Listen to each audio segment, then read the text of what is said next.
Olá, você que nos acompanha aqui pelo Notícias Agrícolas, eu sou Letícia Guimarães e a gente começa agora mais um boletim e vamos falar sobre o mercado de suínos, especialmente para o estado de São Paulo e falando principalmente sobre a suinocultura independente, já que quinta-feira, como hoje, dia 16 de março, é o dia então que as principais bolsas de suínos das principais praças que comercializam o suíno na modalidade independente realizam as negociações. Então vamos trazer aqui o Valdomiro Ferreira, que é presidente da APCS, a Associação Paulista de Criadores de Suínos, para contar um pouquinho sobre como o mercado está rodando aqui no estado de São Paulo. Seja muito bem-vindo, Ferreira. Boa tarde, Letícia. Boa tarde aos ouvintes dos Notícias Agrícolas. É um prazer voltar a falar com vocês. Estou à disposição. Ferreira, vamos lá. A gente tem um mercado um pouco complicado nesse momento, né? A gente vê algumas semanas já as bolsas de suínos ou tendo queda ou não tem acordo entre suinocultor e frigorífico. Isso eu estou falando não só de São Paulo, né? Das demais bolsas que aqui no Notícias Agrícolas a gente acompanha. Quem está acostumado, né, a ver toda quinta-feira aqui no final da tarde a gente tem uma rodada de preços da suinocultura independente, São Paulo, Minas Gerais, Santa Catarina, Paraná. O que está acontecendo que a gente vem nesse desalinho, Ferreira?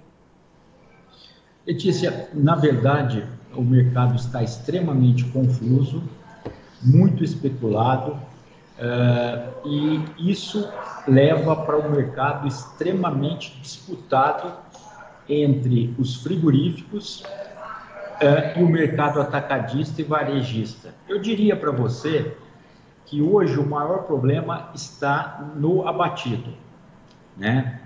A disputa entre os frigoríficos estão fazendo com que o mercado varejista e atacadista aproveitam da fragilidade dos frigoríficos e pressionam o preço para baixo. Uhum.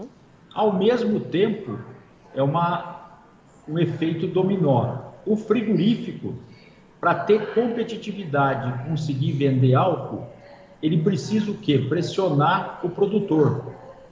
E o produtor, diante do cenário, ele tem que entregar. Nessa queda de braço, o produtor acaba perdendo, né, Ferreira? Quando o animal sai fora do padrão, o padrão é peso, né? Quando ele sai fora do padrão, ele fica mais frágil em termos de cotação. Então, o cenário hoje, só para você ter uma noção sobre São Paulo essa semana teve uma posição para coleta de informações de 27 frigoríficos, entre pequeno, médio e grande no estado de São Paulo. Nós tivemos 20 granjas que participaram do processo.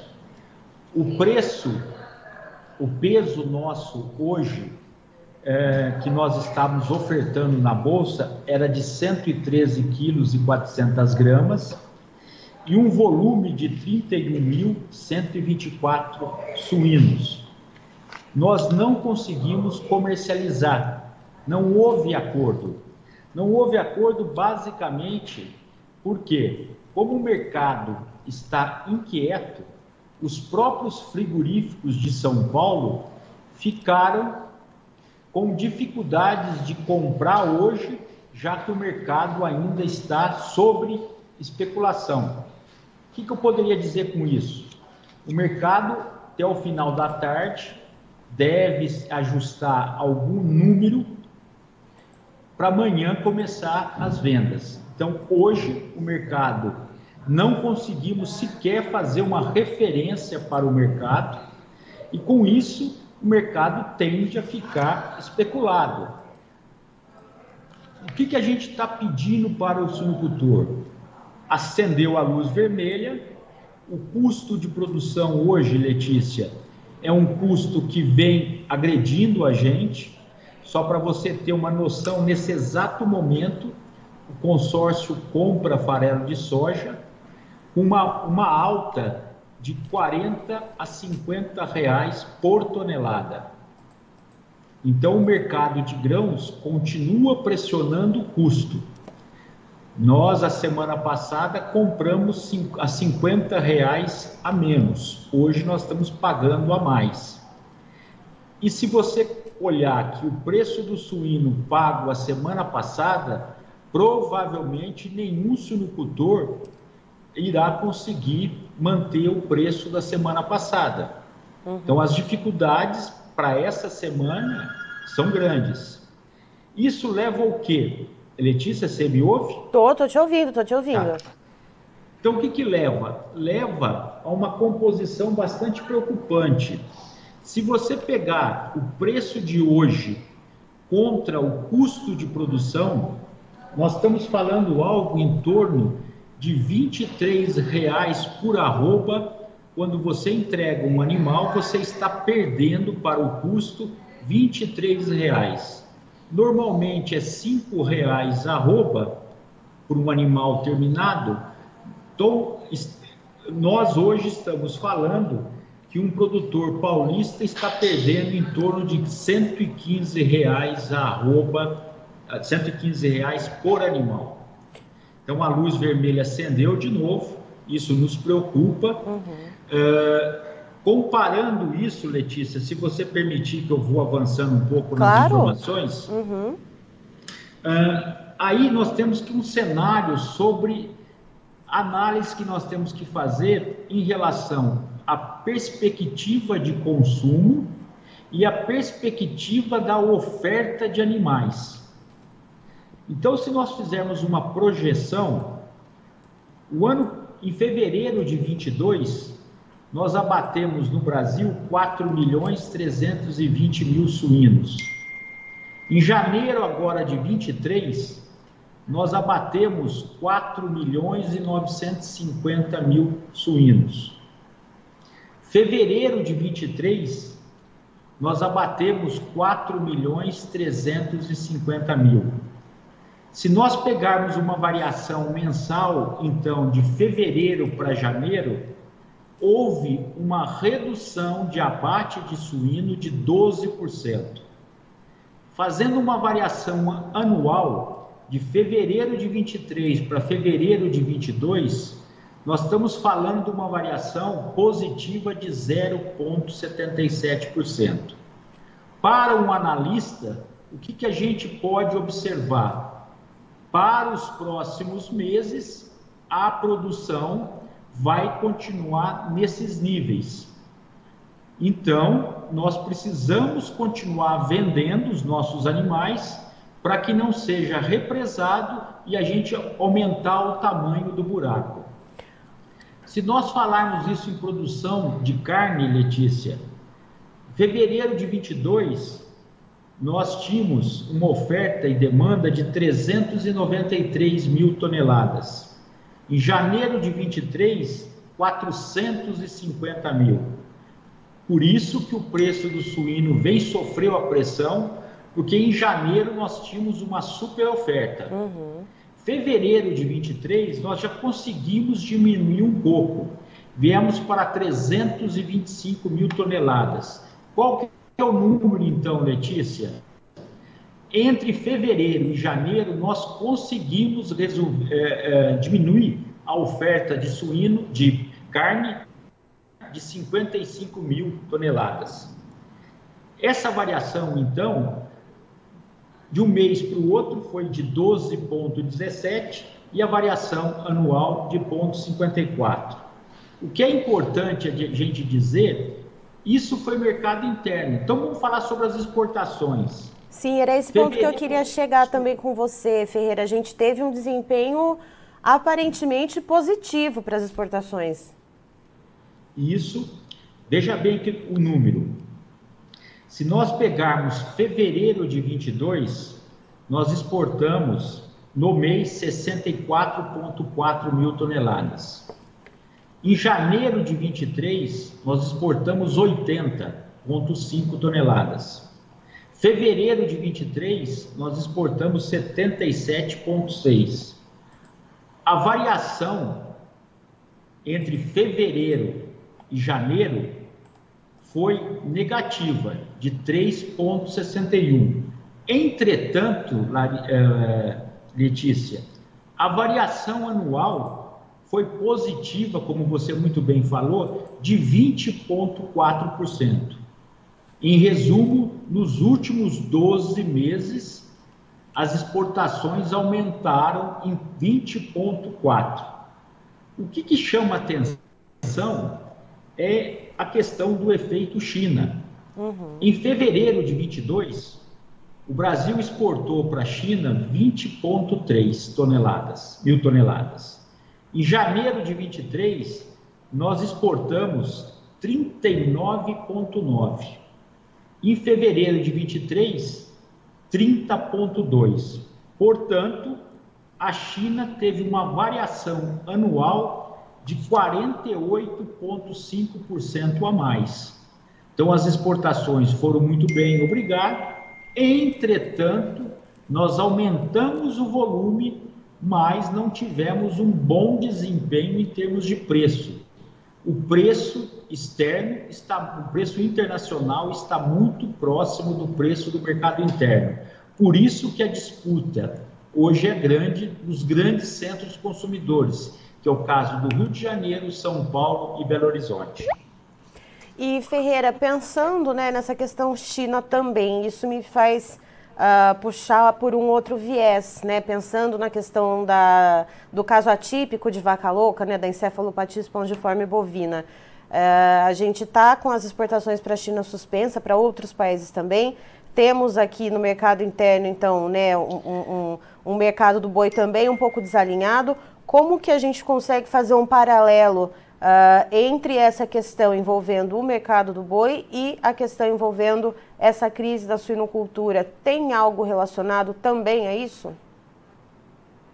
Honestamente falando, os números que chegam para nós, e por isso eu quis pontuar alguns números para você, se você observar, entre as 3 carnes no mercado interno, a carne que não teve redução per capita é a carne suína.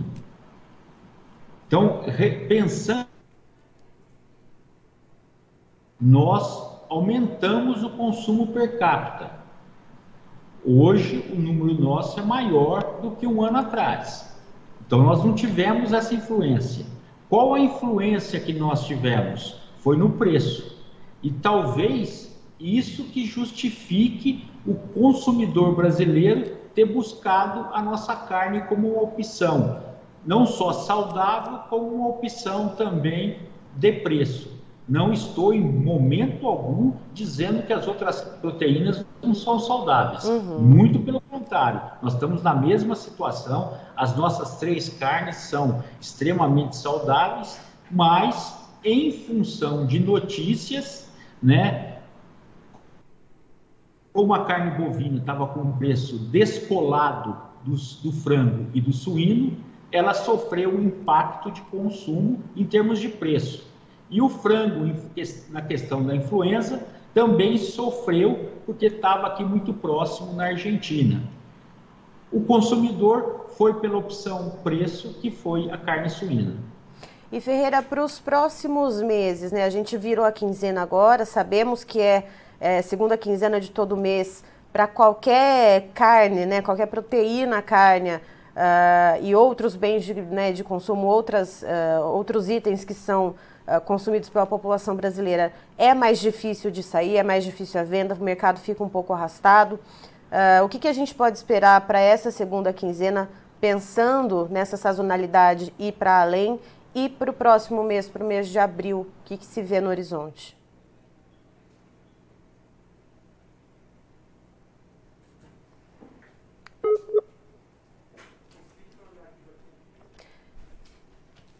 Nós tivemos uma perda de conexão com o Valdomiro Ferreira, presidente da APCS, Associação Paulista de Criadores de Suínos, mas ele vinha explicando para nós, então, o seguinte, que nessa semana, principalmente quando a gente fala em suinocultura independente aqui no estado de São Paulo, não houve negociação entre suinocultores e frigoríficos nesta quinta-feira, portanto, dia 16 de março. E sendo assim, segundo o Ferreira, pode ser que nos próximos dias a gente possa, então, ter novos realinhamentos de preço, novas negociações. Parece que temos o Ferreira de volta. Ferreira, você me ouve? Sim, perfeitamente, Letícia. Opa, estamos aí de volta, então. Vamos lá, Ferreira, retomando, você ia falar para a gente então um pouquinho o que se espera para o horizonte, então, para essa segunda quinzena do mês de março e para o mês de abril. Vamos tentar fazer um exercício de futurologia para o curto prazo, porque para médio e longo prazo, aí é pergunta de R$1 milhão, né, Ferreira? Exato. A curtíssimo prazo, pensando nos próximos 15 dias, mercado muito difícil, mercado, na melhor das hipóteses, manutenção. É um mercado difícil por todos os fatores que você já descreveu. Para abril, nós vamos aguardar o domingo de Páscoa, para que depois nós possamos trabalhar um pouco mais o consumo. Então, o cenário a curto prazo é março difícil, abril deve abrir um cenário novo. Quando eu falo cenário novo, é que o produtor precisa ter a consciência que o limite do consumidor em termos de renda também está com dificuldade. Isso faz com que o nosso preço não consiga corrigir na mesma proporção que está corrigindo o custo de produção. Então, aqueles grandes buracos que a gente consegue ter em termos de ganho agressivo, eu acredito que nós não vamos ter ainda. Um cenário para o segundo semestre do ano, aí as expectativas são melhores. Entretanto, como eu sempre falo, só podemos aumentar consumo de proteína animal se tiver renda.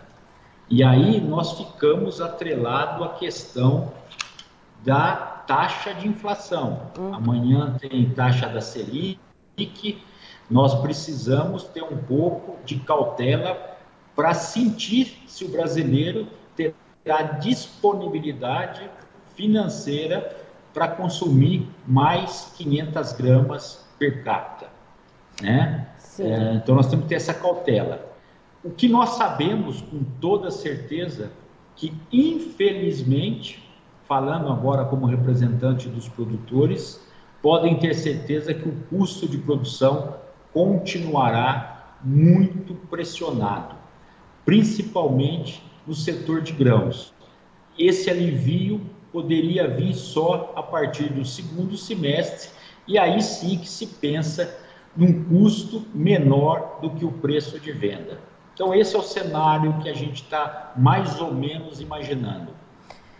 Infelizmente não são notícias muito animadoras, muito, né, Feira, agora para esse primeiro semestre, mas a gente segue, a gente sabe que o produtor é muito resiliente, inclusive a gente exalta muito isso aqui no Notícias Agrícolas, né, que mesmo com essas dificuldades, e olha só que a suinocultura, pelo menos ali desde o começo de 2021, vem passando por esses maus bocados, né, Ferreira?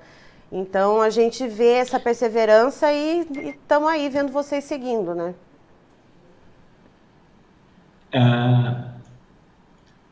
O produtor de suínos é um herói, não só de São Paulo, do Brasil todo. Se nós olharmos a economia do país, talvez pouquíssimos ou raros setores, ou nenhum setor tem 27 meses de perda e ainda a gente está vivo. É algo para ser estudado. O nosso setor é um setor que vem perdendo há 27 meses. É 21, 22 e os primeiros 3 meses de 27, 23. Então, precisa ter muito comprometimento, né? E acreditar. Agora, eu digo sempre o seguinte: se nós analisarmos todas as dificuldades mundial, o mundo como está se transformando, eu tenho a coragem de dizer o seguinte: nós estamos no negócio certo. Por quê? Porque nós estamos produzindo alimento, proteína animal para o mundo. Talvez outros setores terão bastante dificuldades, mas a população continuará consumindo. Por isso que a carne suína continuará sendo a carne mais consumida nos próximos 10 anos e nós estamos no lugar certo. Agora, em que condições? Aí só tem um jeito, né, Letícia? Queira ou não, nós temos que, levando o nosso setor para uma economia de escala, começar a pensar, principalmente para São Paulo, Minas, numa verticalização ou consorciada com outra atividade na propriedade, para que nesses momentos onde a curva é muito grande do prejuízo, a gente possa ter um setor que nos consiga pagar o prejuízo dos suínos na propriedade. Certo. Ferreira, muito obrigada pela sua presença aqui com a gente. Você é sempre muito bem-vindo. Um abraço, Letícia, se eu te ouvir, um abraço, felicidades e mais uma vez obrigado pela oportunidade. Tá, então estivemos com o Valdomiro Ferreira, que é presidente da PCS, Associação Paulista de Criadores de Suínos, nos trazendo, portanto, as informações de como o mercado tem encaminhado nesse começo de 2023 e, segundo Ferreira, novamente se acende a luz vermelha para o setor da suinocultura. Ele conta, então, que aqui no estado de São Paulo, atualmente se tem, então, um custo de produção muito discrepante do preço de venda do animal vivo. Sendo assim, o produtor no mercado independente acaba tendo um prejuízo nesse momento de cerca de R$ 115 por animal vendido. E segundo Ferreira, isso se deve a um mercado que anda conturbado, muito especulado, com uma oferta principalmente de carcaças, né, dos animais abatidos, e isso acaba então deixando esse mercado em desalinho. E segundo Ferreira, isso deve percorrer pelo menos até a virada do semestre, né? Então a gente deve ver preços dos grãos que impactam diretamente os custos de produção na questão do que tange a nutrição dos animais, que é a maior fatia de investimentos, então, na suinocultura. Isso deve seguir pressionando esses custos de produção, portanto, pressionando as margens do suinocultor até pelo menos a virada do mês. Eu encerro por aqui, já tem mais informações para você, fique ligado.